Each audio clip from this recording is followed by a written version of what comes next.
L'effondrement des civilisations n'est pas causé par des guerres ou des crises politiques, mais par le mépris des principes écologiques fondamentaux. Cette réflexion de Jared Diamond dans Effondrement, comment les sociétés décident de leur disparition ou de leur survie, résonne comme un avertissement. Et pourtant, des décennies après cette prise de conscience mondiale, l'élément fondamental que représente l'écologie dans la survie d'une civilisation semble de plus en plus ignoré. Ce constat, déchirant et alarmant, trouve un écho particulier en Afrique, et plus précisément au Gabon, où l'utopie écologique, autrefois sacrée, semble s'éteindre, peu à peu, engloutie dans les contradictions et l'indifférence. L'homme ne peut pas vivre sans qu'il y ait de la brousse. C'est la brousse qui est le chemin de Dieu, la forêt. À l'aube de l'indépendance, cette phrase prononcée par un initié au rite Bwiti frappe encore les esprits. Ces paroles gravées dans l'imaginaire collectif incarnent la relation quasi sacrée entre les peuples gabonais et leur environnement naturel. Du Baka Untu, la forêt n'est pas seulement un espace physique, mais un pilier des cosmogonies ethniques et de la perception culturelle. Les Gabonais, même dans la capitale de 189 mètres carrés, abritant la moitié de la population du pays, portent cette empreinte indélébile. Des familles dont l'emblème est le perroquet, le serpent, l'éléphant, la panthère, et même des êtres maritimes connus et mystiques. Avec ces attributs vient des interdictions. Dans certains cas, ne pas porter atteinte aux animaux. Dans d'autres cas, il ne faut pas les manger. Il y a ici une connexion profonde avec la nature. La flore, quant à elle, n'est pas simplement un décor. Elle soigne et accompagne de la naissance à la mort. Dans les festivités, comme dans les deuils, les bains de feuilles et bois purificateurs ont résisté et résistent encore à la modernité thérapeutique importée. Pourtant, au fil des décennies, ce lien sacré semble se distendre. L'écologie, dans sa conception la plus holistique, a perdu sa place. Entre des intérêts des décideurs, non-politisation, méconnaissance générale du fait du manque de sensibilisation, l'écologie gabonaise est désormais reléguée au rang de vestige. L'écologie gabonaise est un concept en ruine, caché derrière une forêt exploitée et instrumentalisée. Définir l'écologie, c'est parler de la science des relations entre les êtres vivants et leur environnement. Les principes de l'écologie sont fondés sur le concept d'écosystème, c'est-à-dire d'un ensemble formé par la biosphère, la partie de la Terre où vit la vie, et les échanges qui ont lieu entre les êtres vivants et leur environnement. En d'autres termes, les Gabonais, la flore et la faune constituent, selon les principes écologiques, un écosystème. Au-delà de cette définition académique, l'écologie, c'est aussi une manière de vivre, de concevoir son rapport à la nature, aux animaux et à la place de l'humain dans ce moule d'interconnexion. Dans une vision globalisée, l'écologie qui pourrait et devrait être le socle d'une société gabonaise, durable, s'est peu à peu vue marginalisée au profit d'un capitalisme effréné dont l'extractivisme fait le quotidien des nations et plus particulièrement de la nôtre. Mais alors, d'où provient cette pensée?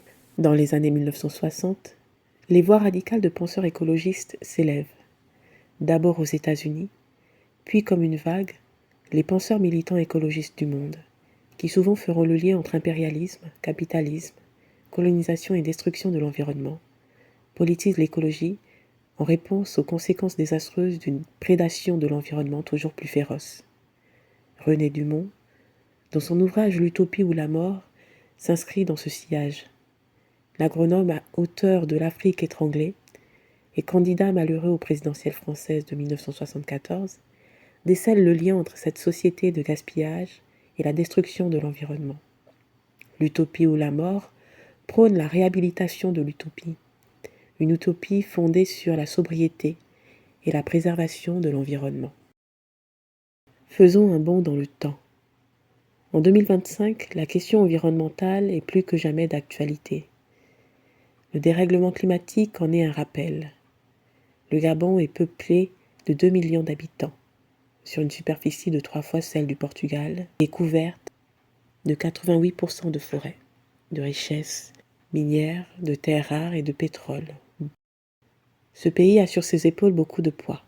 Pour ce petit pays, pris comme maillon important de la lutte contre les changements climatiques, les enjeux écologiques sont énormes.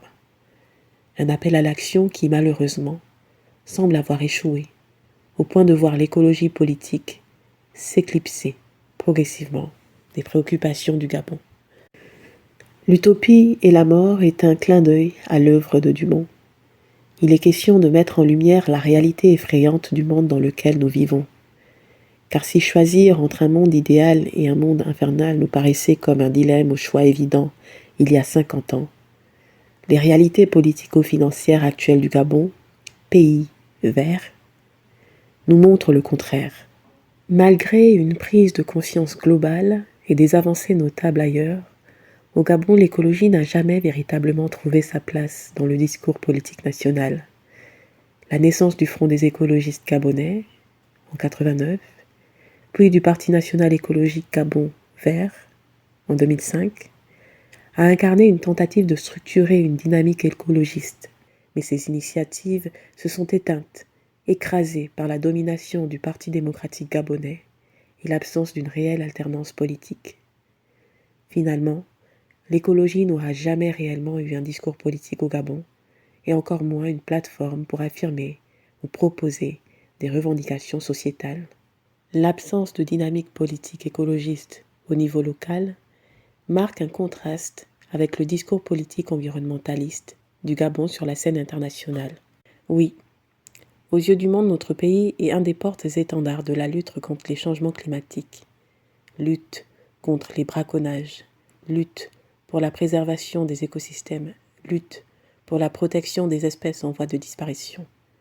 Le Gabon préserve sa forêt tropicale, puits de carbone mondial, titrent les grands journaux français. Un paradoxe. Un réel paradoxe pour un État qui n'a pas de réelle politique écologique. Un État dans lequel les débats politiques tournent autour de quelques concepts. Démocratie, liberté, alternance politique, vie chère. Sans minimiser ces débats, avouons-le, mis à part quelques ONG locales de préservation de l'environnement, les Gabonais lambda et leurs décideurs ne se préoccupent pas de leur écosystème de la même manière qu'un Kényan, un Costa-Ricain, un Norvégien ou un Bhoutanais construisent des Eldorados paisibles, modernes et respectueux de l'environnement. Eux ont fait de l'écologie une devise pour le bien-être de leur nation. Ici, le citoyen lambda, lui dont le regard est détourné de la politique et de ses idéologies, parvient à peine à survivre dans un pays pétrolier où la vie est extrêmement chère et les services de base sont défaillants. Les engagements environnementaux du Gabon, portés sur le devant de la scène internationale, soulèvent une question fondamentale. Qui sont réellement les acteurs derrière ces initiatives? Et pourquoi un tel investissement dans la préservation de l'environnement gabonais? La réponse, loin d'être simple, se trouve dans le concept d'État-interface. L'État-interface désigne une transformation majeure dans la relation entre l'État et les acteurs non étatiques. Organisations internationales, multinationales et sociétés civiles, il ne s'agit plus de simples États souverains agissant seuls, mais de nations interconnectées, influencées par les dynamiques mondiales.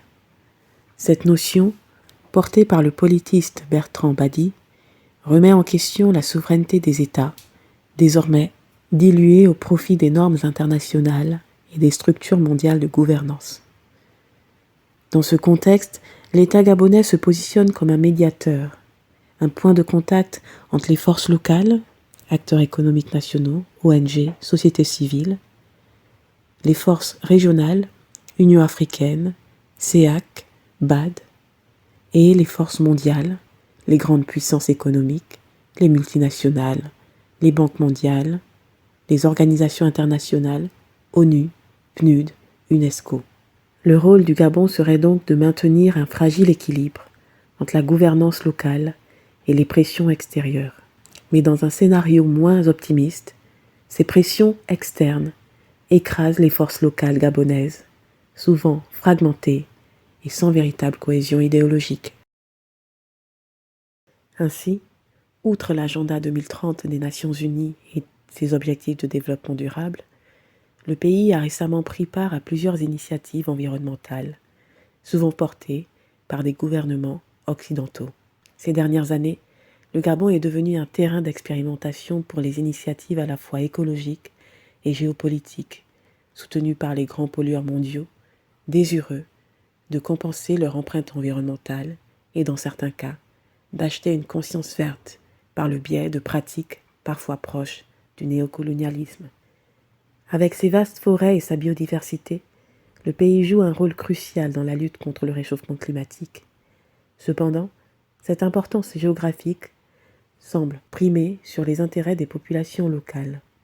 Selon les discours des grandes institutions de développement telles que le PNUD ou l'UNICEF, le Gabon est un acteur clé dans la régularisation des stocks de carbone et de biodiversité, notamment grâce à sa couverture forestière de 88% et son faible taux de déforestation. Parmi ces initiatives, il y a en première ligne le CAFI, décrit comme un modèle de gouvernance externe et d'innovation technologique. Le CAFI est lancé en 2015 et rassemble plusieurs acteurs internationaux, dont le FAO, le PNUD, la Norvège, la France, l'Allemagne et le Royaume-Uni, pour accompagner les États d'Afrique centrale, dont le Gabon, dans la lutte contre la déforestation. Le programme repose sur des outils technologiques de pointe, tels que le cloud computing, pour cartographier les perturbations forestières et quantifier les causes de la déforestation. L'adhésion à cette initiative a permis au Gabon de recevoir des fonds substantiels qui devraient renforcer les capacités de l'État dans la gestion de ses ressources naturelles. Mais cette coopération soulève des questions sur la gestion des ressources et sur la véritable portée des projets de conservation pour les populations locales. Le Gabon ne se limite pas aux partenariats européens. Il joue également un rôle stratégique dans les relations des États-Unis avec l'Afrique, notamment face à la montée en puissance de la Chine et de la Russie sur le continent. Depuis la conférence des partis de Paris en 2015, le gouvernement américain a renforcé sa coopération avec le Gabon en mettant l'accent sur la préservation de la biodiversité, tout en poursuivant des objectifs géopolitiques plus larges.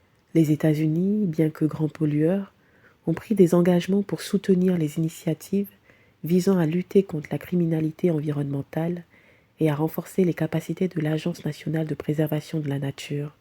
Cette coopération inclut des formations pour les écogardes et les actions contre la pêche illégale, mais derrière ces belles promesses, la question se pose: quelle est la véritable motivation de ces engagements américains et quelles en sont les retombées concrètes pour la population gabonaise?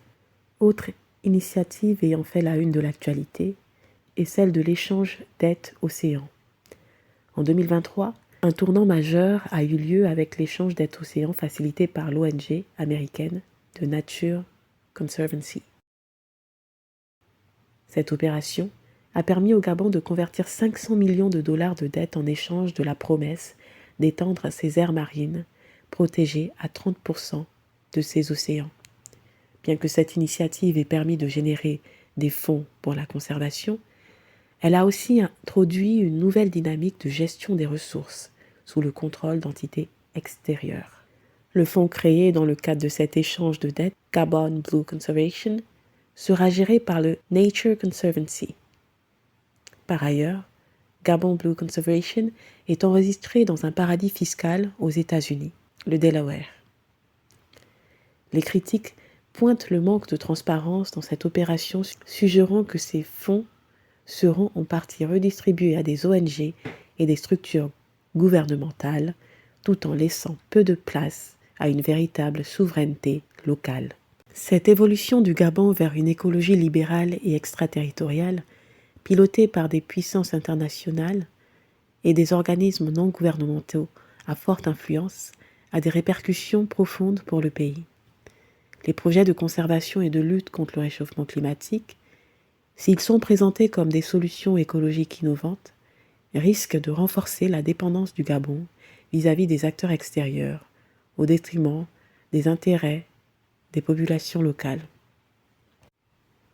La compensation carbone, par exemple, devient un outil de greenwashing pour les grandes entreprises mondiales qui peuvent acheter des crédits de réduction de déforestation sans réellement réduire leurs émissions à la source.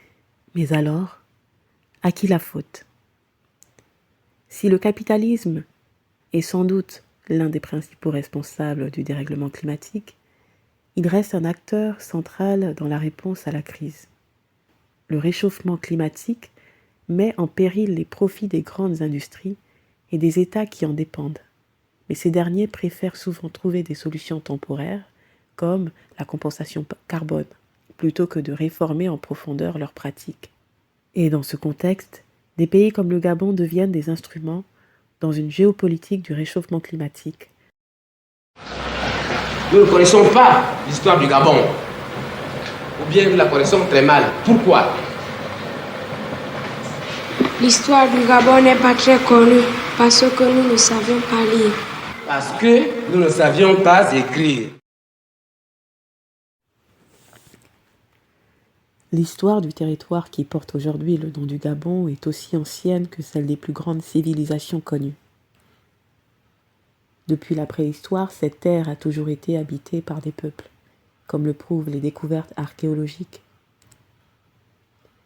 Il y a 400 ans, dans la région de l'Alopé, des humains travaillaient déjà la pierre.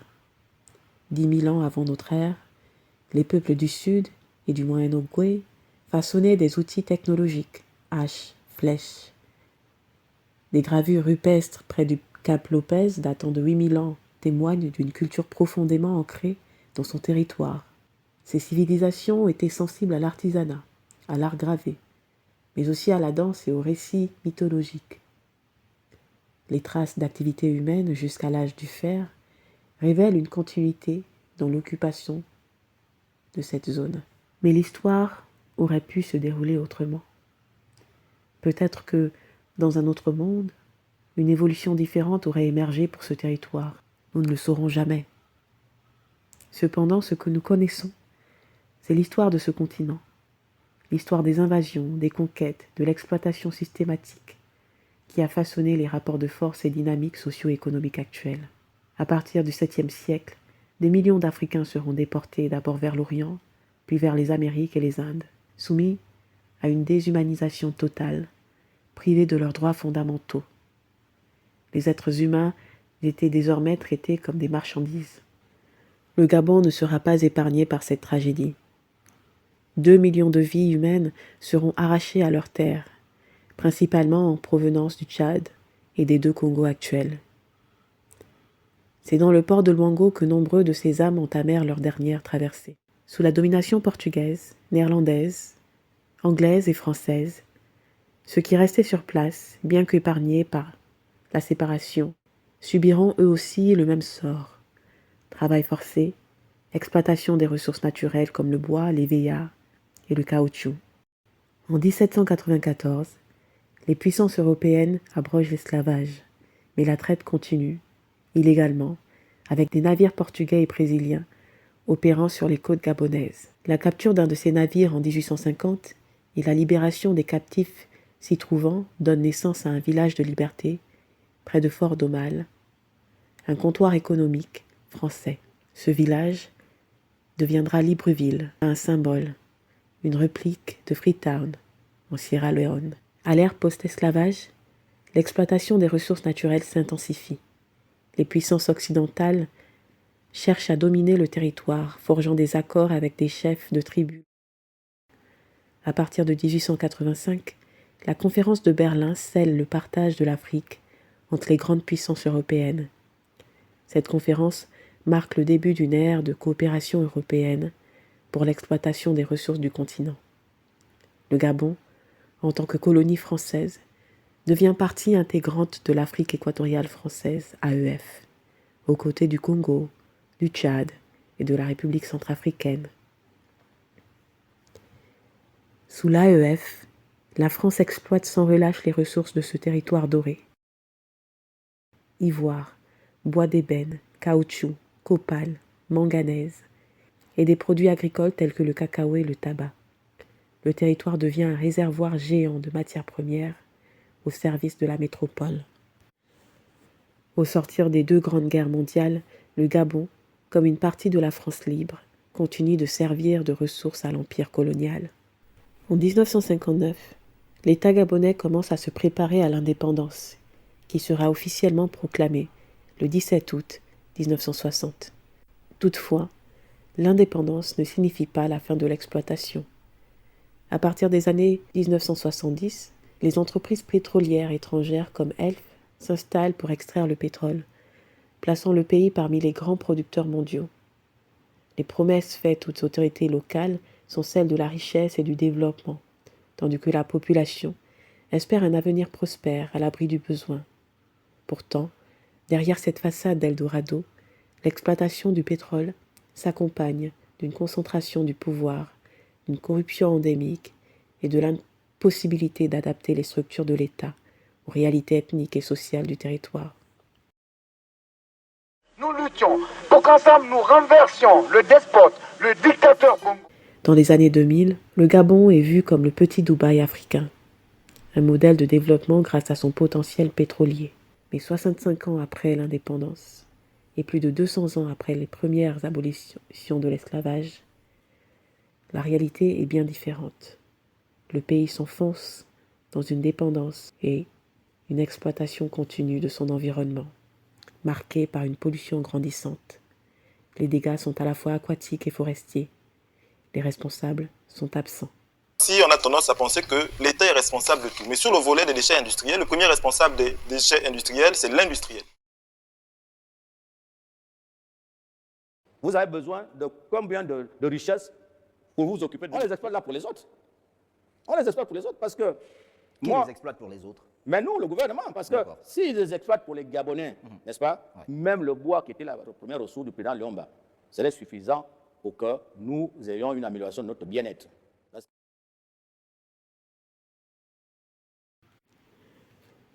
Croire que ceux qui se dévouent au service du peuple agissent par amour pour ceux qu'ils servent et qu'ils sont animés par une intégrité sans faille, sans même l'obligation de rendre des comptes, c'est se laisser tromper par l'héritage lourd et accablant que nous partageons tous.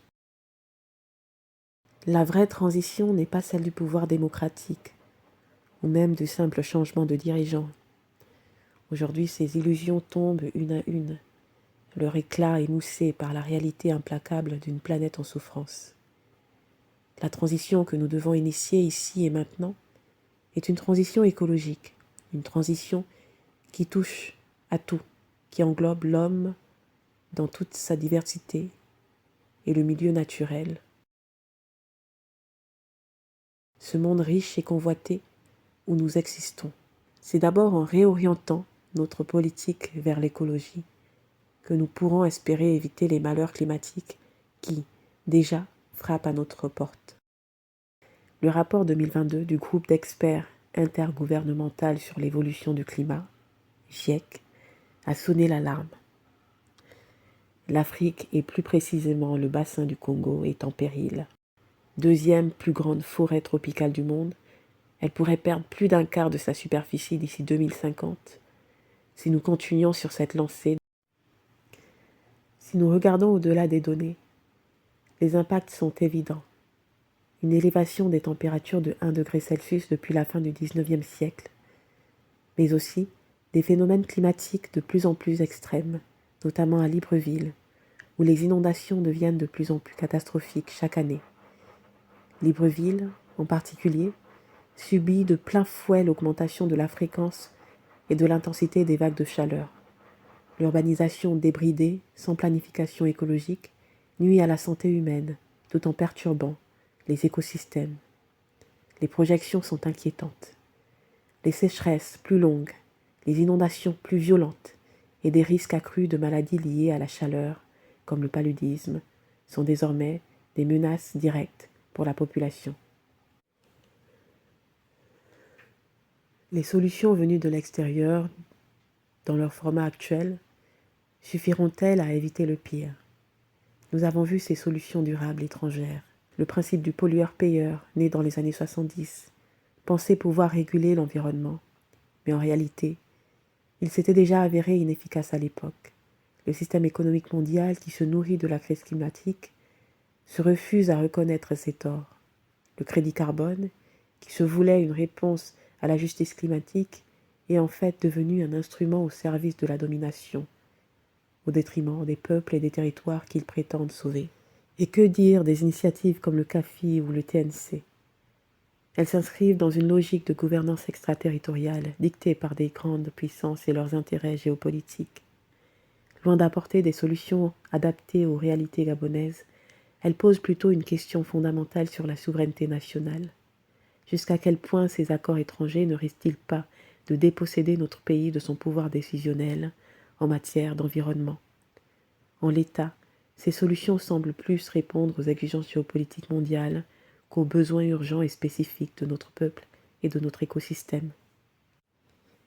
Il est clair que la route à suivre ne sera pas celle des demi-mesures, ni des solutions imposées de l'extérieur.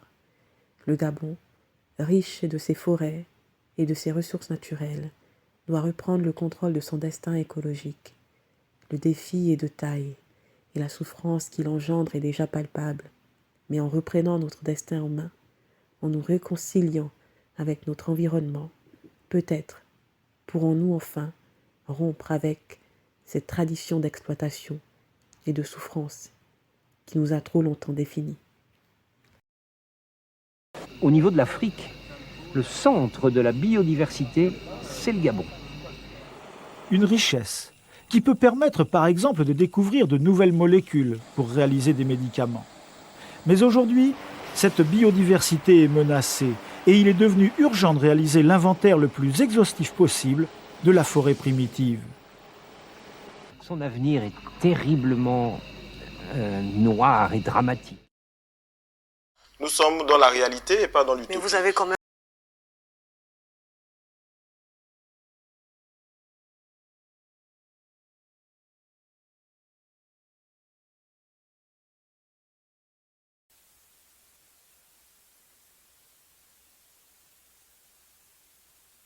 Notre pays se trouve aujourd'hui à un tournant crucial, pris entre les défis imminents du changement climatique et la nécessité urgente d'agir pour protéger à la fois sa population et ses écosystèmes. Les signes sont là. Le réchauffement climatique fait désormais partie de notre quotidien, mais plus encore, il faut en accepter les conséquences et repenser notre manière de vivre sur cette terre. C'est à travers une transformation profonde de nos espaces et de notre vision que nous pourrons espérer atténuer les effets dévastateurs du climat. Mais comment se préparer à cet avenir incertain? Il faudrait déjà repolitiser la question climatique. Trop longtemps, l'écologie a été cantonnée à des débats marginaux ou à des politiques de surface. Dans le contexte actuel gabonais, il ne s'agit plus de simples choix environnementaux. Il s'agit de décisions politiques majeures. Il est impératif de créer des plateformes locales et nationales ouvertes aux discussions sur les enjeux environnementaux et climatiques, à la fois pour les citoyens, les syndicats, les écologistes et les acteurs politiques. Cela permettrait non seulement de sensibiliser davantage la population, mais aussi de mettre en place des contre-pouvoirs face aux pratiques d'exploitation des ressources naturelles qui continuent de fragiliser l'équilibre écologique du pays. C'est cette démarche de décolonisation écologique qu'il faut entamer. Le Gabon doit renouer avec ses valeurs ancestrales, ses savoirs autochtones, pour construire un modèle de développement durable enraciné dans ses réalités culturelles et territoriales. Il serait grand temps de concevoir une écologie fondée sur la justice sociale, en compte les inégalités criantes, tout en protégeant nos écosystèmes. Nous avons besoin d'une écologie locale, une écologie territoriale, qui analyse les effets de la mondialisation sur notre environnement et propose des solutions concrètes adaptées aux réalités gabonaises, adaptées à nos réalités. Là aussi, nous avons droit à un Gabon d'abord. Mais l'enjeu ne se limite pas à l'environnement naturel. Le pays doit se réinventer pour offrir à ses citoyens un avenir dans un environnement sain, moderne, mais surtout équilibrée. Car à l'image de ce que l'on pourrait faire avec le corps humain, on peut aussi intervenir sur notre écosystème, le modeler pour qu'il devienne un véritable poumon pour l'avenir.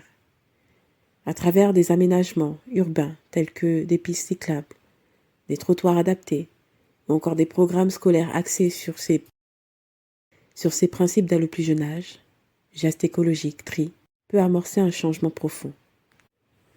Une autre solution serait d'entreprendre des réformes structurelles par la décentralisation des administrations et la mise en œuvre d'une écologie territoriale. Il ne suffit pas de prendre des mesures en réaction. Les décideurs doivent envisager une transformation complète, un réaménagement de nos villes et de nos territoires pour les adapter à la réalité du réchauffement climatique. Aménager les places publiques, revoir les systèmes d'évacuation des eaux pluviales, repenser l'urbanisme pour faire face aux nouvelles vagues de chaleur, aux catastrophes naturelles. Voilà des actions qui devraient être prises. Chaque geste, chaque modification de notre environnement bâti deviendra une réponse au chaos écologique. En cette époque de destruction accélérée des écosystèmes, le rôle de l'être humain est indéniablement crucial. Allons-nous nous souvenir enfin que l'environnement fait partie de notre identité nationale. La richesse de notre pays réside avant tout dans ses ressources naturelles, ses forêts, ses minerais, ses eaux. Nos blasons, notre drapeau sont des symboles d'une nation liée à sa nature. Une nation qui doit aujourd'hui, plus que jamais, prendre la pleine mesure de ce patrimoine et agir en conséquence. La nature ne se plie pas à nos caprices. N'est-il pas de notre responsabilité de l'écouter, de la respecter et d'en faire un levier pour une société plus juste ?